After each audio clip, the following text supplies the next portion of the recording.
Meu nome é Fabrício e eu e a Vanderlei a gente vai, apresentar esse trabalho sobre cidades inteligentes, ou Smart City, né? A gente vai colocar aqui porque faz sentido estudá-las, né? Como uma cidade inteligente ela molda os seus habitantes e como os habitantes conseguem moldar as cidades também, né? A gente vai ver o que é uma cidade inteligente, porque todo mundo gostaria de viver, né, numa Smart City, né? Para começar, todos sabemos que a gente vive num crescente processo de urbanização, né, em todo o mundo. Tanto que em 2007 a população urbana superou a população rural, né? Só para ter uma ideia, em 1950, 2/3 das pessoas viviam em áreas rurais, né? Hoje, no entanto, mais da metade da população mundial vive na cidade, né? E a previsão é que até 2050, 2/3 da população já esteja vivendo, né, nesses centros urbanos na cidade, né? Um dos motivos para a gente estudar a cidade inteligente é isso, né? É justamente porque vivemos cada vez mais nas cidades, né? E temos todos os recursos, né? Toda a tecnologia, o que muitos chamam de revolução e transformação, né, digital, né? A gente usufrui cada vez mais, né, de produtos, serviços digitais, né? Tudo é fruto das tecnologias da informação e da comunicação, né? E com isso a sociedade está cada vez mais conectada, mais colaborativa, né? Como eu disse, usufruindo desses dispositivos integrados à internet, né, que conecta todos os cidadãos, por apenas 130 anos, né? Apenas para que a população mundial passasse de 1 bilhão de indivíduos, né? Que era a quantidade de 1800 para 2 bilhões de habitantes até 1930, né? E depois 33 anos para alcançar 3 bilhões, né? Depois de 1960 houve um aumento de 1 bilhão de habitantes a cada 13 anos. A cada 13 anos 1 bilhão de habitantes aproximadamente. Então a gente está chegando aos 7 bilhões e alguma coisa, né? Atualmente o planeta abriga 7,8 bilhões de pessoas. Muita gente, né? De acordo com o Instituto Census Norte-Americano 2022, embora a taxa de crescimento populacional vem apresentando queda, né? Vem diminuindo regularmente desde 1970. Em seguida a gente tem aqui um gráfico, né, do crescimento da população mundial, né? Para ilustrar aquilo que a gente disse, né? Aqui no decorrer, né, dos séculos aqui, desde 1700 até, né, uma previsão para 2100, né? Temos aqui a curva aqui, né? Relata bem esse crescimento, né? Dentro desse período de tempo que a gente colocou, né? Até 1700 era 600 milhões, né? Em 1800 passamos para 1 bilhão, né? 2 bilhões até 1928, 2 bilhões e meio até 1960. Em 1987 a gente já tinha 5 bilhões de pessoas. Estamos aqui mais atual aqui, né? Mais ou menos na época que esse gráfico foi confeccionado aqui, né? Éramos 7,7 bilhões. Estamos dentro dessa faixa ainda até 2019, né? Aí a partir daqui são previsões, né? Até 2050 a gente, né, uma quantidade bem considerável, aproximando de 9,7 bilhões, né? Até 2100, se continuarmos nessa crescente aí, chegaremos aos 10 bilhões, 10 bilhões, né? No ano de 1950, apenas 30% da população mundial, né, vivia em ambiente urbano, né? Em 2018, esse percentual representava já 55%, isso segundo a ONU, em 2018. A projeção de longo prazo da ONU indica a intensificação dessa tendência, com a população urbana mundial representando 68% do total em 2050. É gente para encardir, né? já que no Brasil 36% da população era urbana em 1950, valor bastante próximo da média mundial até então. Nas décadas subsequentes, o país experimentou um rápido processo de urbanização, evidenciando pelo fato de que no ano de 2018, expressivo 87% da população brasileira reside em ambientes urbanos. As projeções de mais longo prazo indicam que essa tendência deve se estabilizar em patamar a 90%, é muita gente, né? E a gente sabe que a cidade, né, os centros urbanos, representa o mais importante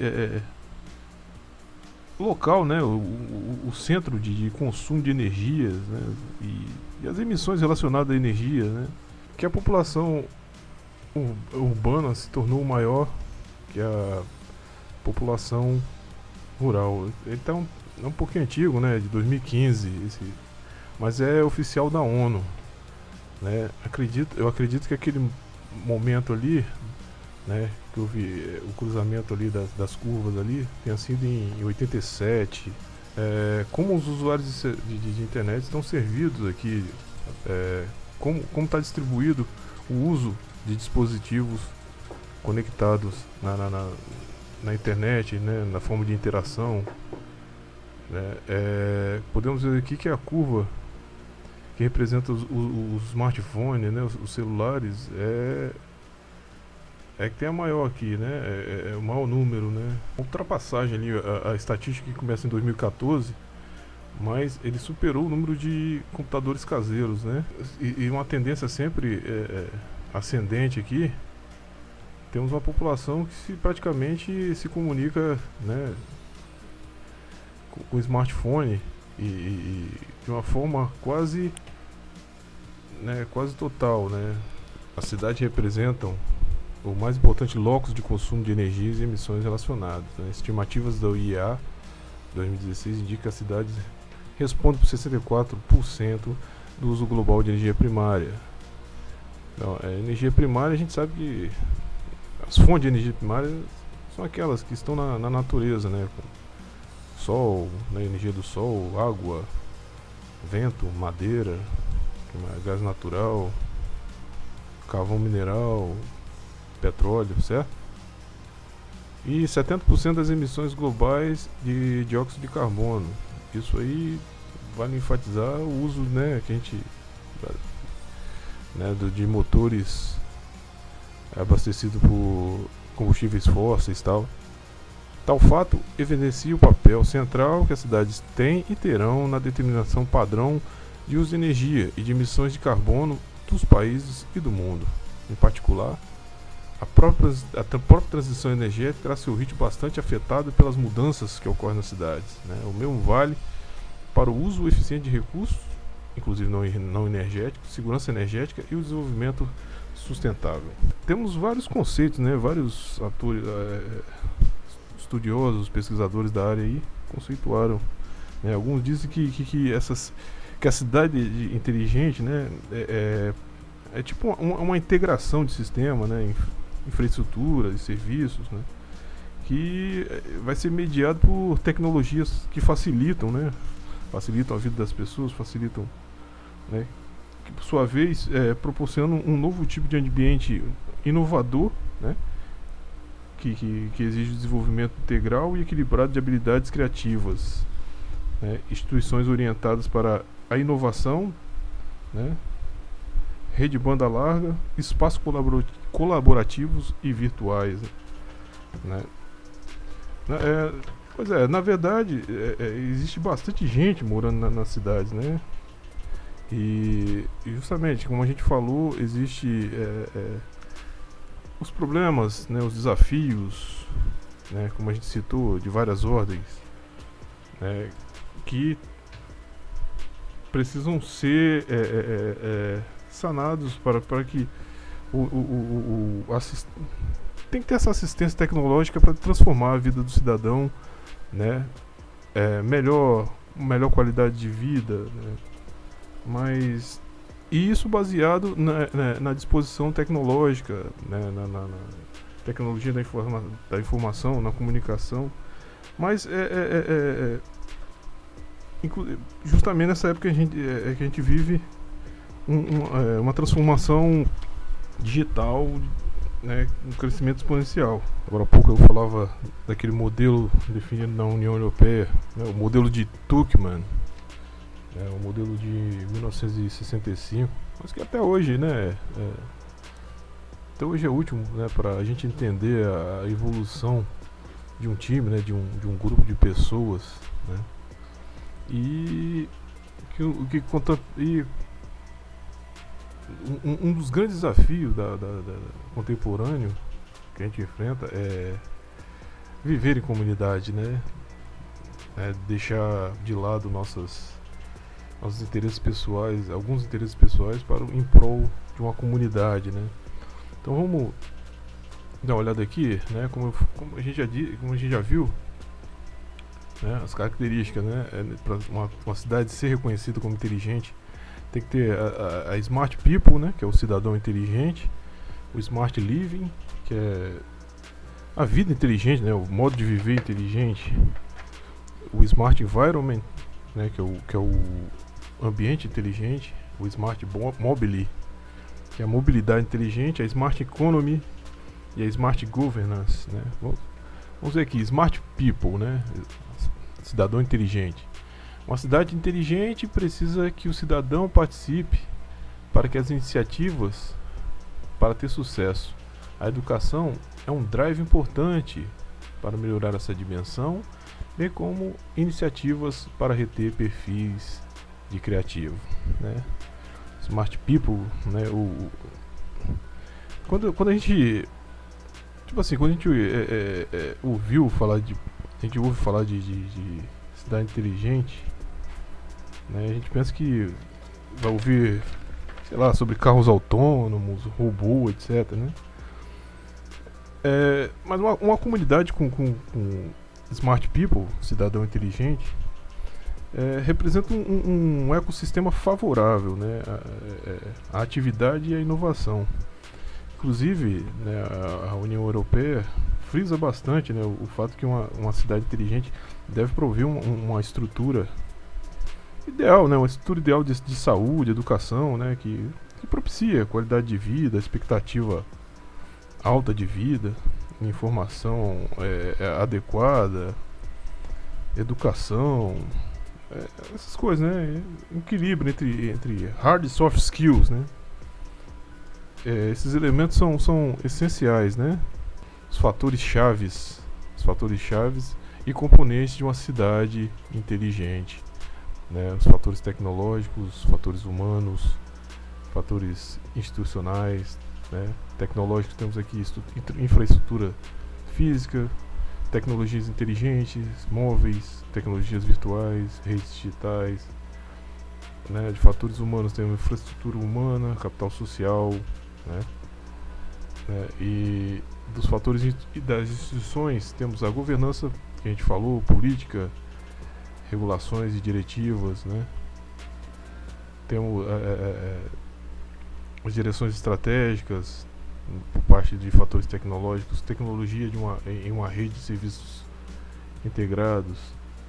Então a educação, a aprendizagem social como base para desenvolver o capital humano, né, que é a qualidade intelectual das pessoas, né.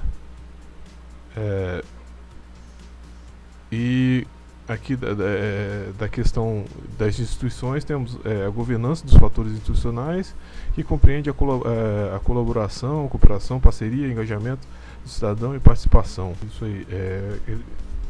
Então Nan e Pardo, eles apresentaram isso em 2011, né? Então, segundo eles, o discurso inicial sobre cidade inteligente, né, foi centralizado em temas sempre relacionados às TICs, né, tecnologias de informação e comunicação, né, mas depois evoluiu para novos conceitos, né.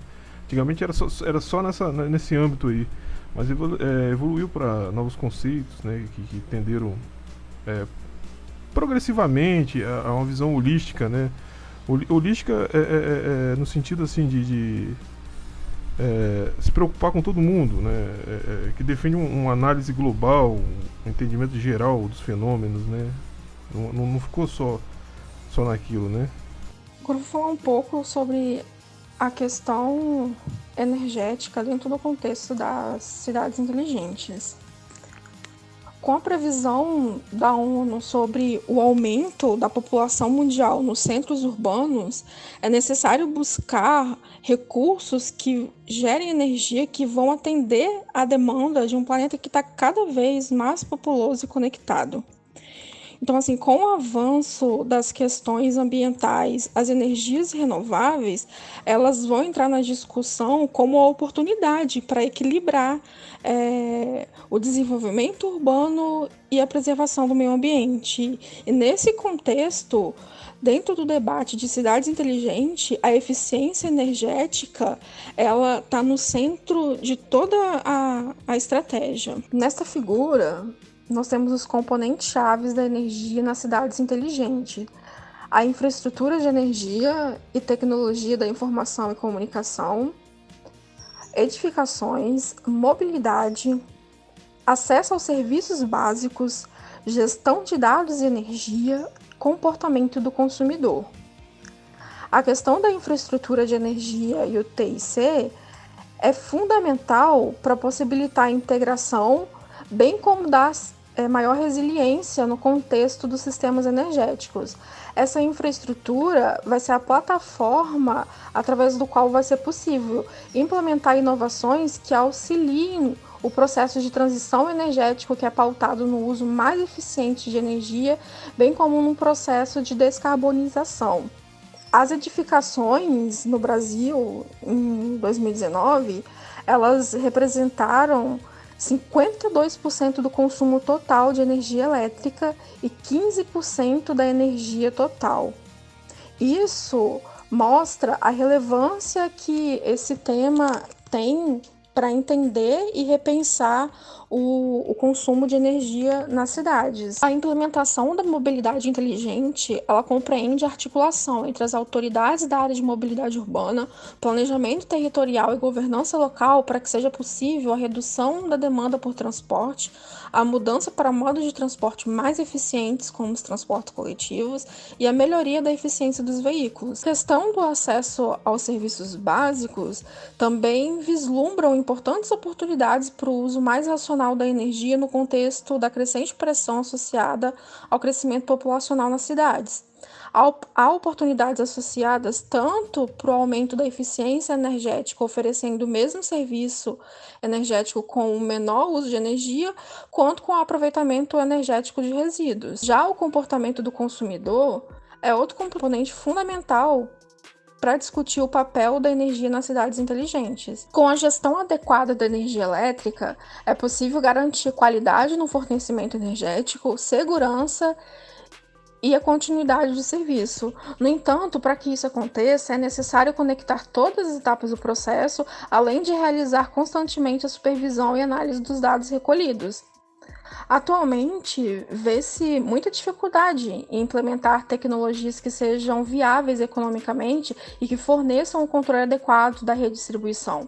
Isso se deve ao fato do modelo de rede que está sendo utilizado hoje em dia ser ultrapassado, o que causa limitações técnicas e dificuldade de expansão. Com o crescimento das cidades, é necessário considerar novos sistemas de distribuição de energia, incluindo as fontes renováveis e conceitos como Smart Grid, que são as redes elétricas inteligentes. A partir dessas redes inteligentes, uma nova arquitetura de distribuição de energia elétrica vai ser definida, sendo ela mais segura, inteligente e promovendo a integração aos usuários conectados. Energia limpa é aquela que não vai produzir poluentes.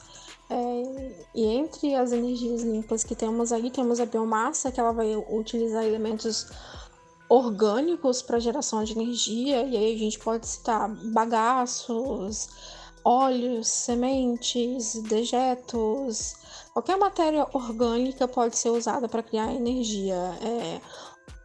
Entre os principais produtos que pode citar aí da biomassa está o etanol e o biodiesel, que aí é utilizado até em mistura dos combustíveis que são usados nos carros hoje em dia. Energia solar energia eólica. A energia eólica está crescendo bastante no Brasil atualmente. E a energia das marés. Ela não é tão utilizada, mas também está tendo um crescimentozinho no Brasil. O que limita um pouco o uso dela é porque ela tem que atender um pouquinho algumas especificações para conseguir aí um uso eficiente desse método de energia. Como a gente pode perceber no gráfico, o mundo possui uma matriz energética composta principalmente por fontes não renováveis, como o carvão, gás natural, petróleo, bem diferente da matriz energética brasileira, que apesar do consumo de fontes não renováveis ser maior que as fontes renováveis, quase metade da nossa matriz energética vem de fontes renováveis. Aqui fica bem evidente a diferença entre o consumo proveniente de fontes renováveis e não renováveis entre o Brasil e o resto do mundo. Enquanto no Brasil, quase metade, 46%, é oriundo de fontes renováveis, no mundo apenas 14%. A matriz elétrica mundial, ou seja, a geração de energia elétrica no mundo, é baseada principalmente em combustíveis fósseis.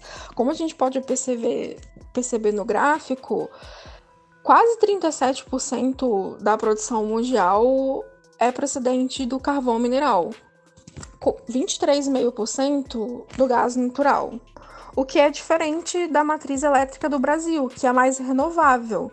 Isso porque grande parte da energia elétrica que é gerada aqui no Brasil vem de usinas hidrelétricas, como a gente pode ver no gráfico, 65% da energia gerada no Brasil vem de usinas hidrelétricas. Depois a gente tem aí biomassa com 9%, energia eólica. Então, assim, comparando a utilização de fontes renováveis e não renováveis para geração de energia, a gente percebe que a matriz elétrica brasileira é baseada em fontes renováveis, enquanto a matriz elétrica mundial é baseada em fontes não renováveis. E novamente fica bem evidente a diferença entre a matriz brasileira e da mundial. Aqui a gente tem o gráfico da matriz elétrica brasileira, com 83% de utilização de fontes renováveis, contra apenas 27% de uso de fontes renováveis na matriz elétrica mundial. As cidades inteligentes, elas usam a internet das coisas para poder coletar dados em tempo real, visando entender melhor como os padrões de demanda estão mudando e responder com soluções mais rápidas e de menor custo. Em termos gerais, os ecossistemas das cidades digitais, eles são projetados para rodarem em estruturas de TIC que conectam várias redes dedicadas de dispositivos móveis, sensores, carros conectados, eletrodomésticos, data centers. Em 2025, as tendências da internet das coisas sugerem que o número de dispositivos conectados em todo o mundo ele vai aumentar para 75 bilhões. O 5G ele vai levar o tempo para menos de 10 milissegundos e com atraso de 1 milissegundo, o que significa que os dados serão transmitidos em tempo real. Com as novas redes, a velocidade e a latência não pioram, mesmo com dezenas de milhares de dispositivos conectados. Portanto, o 5G vai oferecer uma maior densidade de dispositivos. Por exemplo, se você está num local lotado com várias pessoas conectadas ao mesmo tempo, algumas vezes a sua conexão vai ficar ruim. Com o 5G, isso não vai acontecer mais. Será possível ter um grande número de conexões simultaneamente, cerca de 1 milhão para cada quilômetro quadrado. Então, o 5G ele vai eliminar uma das principais barreiras no desenvolvimento da internet das coisas. A cidade inteligente, ela usa soluções digitais, tecnologia e dados para poder melhorar significativamente vários indicadores-chave da qualidade de vida. Isso se traduz em melhoria no tempo do trânsito e deslocamento, um rápido tempo de resposta à emergência, custos de assistência médica reduzidos, menor consumo de água, redução do desperdício a partir da reciclagem, diminuição de emissões nocivas, além de um enorme potencial para a economia. Os efeitos diretos, eles estão ligados à energia necessária para o funcionamento dos equipamentos de rede e dispositivos associados a essas redes. Entre os efeitos estão alcança a redução do consumo energético através das redes 5G. O 5G ele vai ser 90% mais eficiente em termos energéticos por unidade de tráfego do que as redes das gerações móveis anteriores, e será possível quadruplicar o tráfego de dados sem aumentar o consumo de energia. Aumento no número de dispositivos utilizados. Em termos mundiais, a rede móvel irá suportar mais de 12 bilhões de dispositivos móveis e ligações através da internet das coisas. Em 2022, o tráfego móvel alcançará os zettabytes, 1,1 mil milhões de giga. Impacto ambiental da produção de novos equipamentos.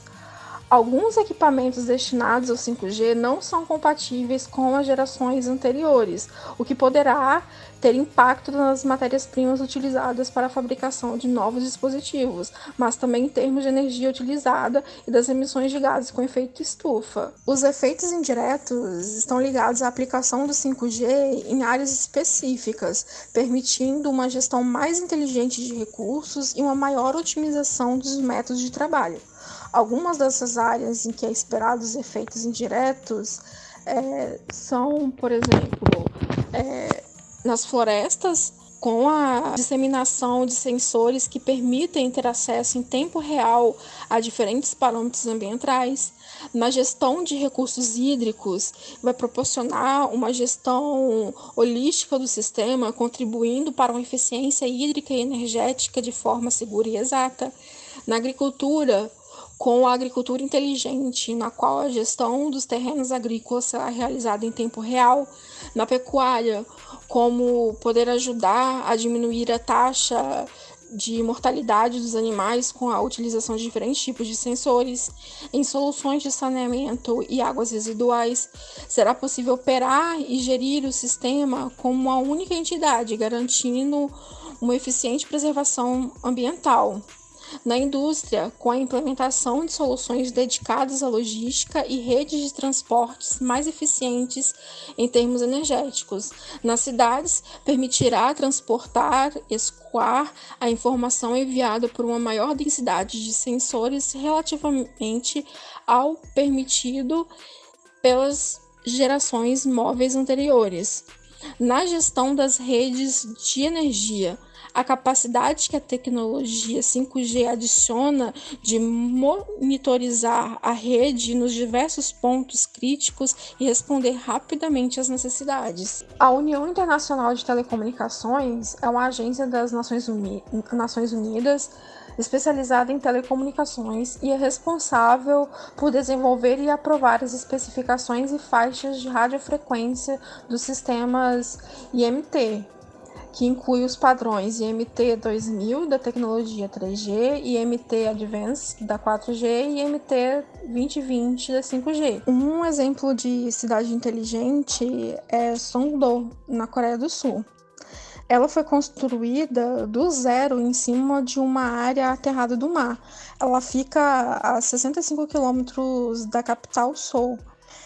O projeto da cidade ele é baseado em eficiência energética com produção de energia limpa vinda da luz solar captada pelos painéis e vidros fotovoltaicos colocados nos edifícios.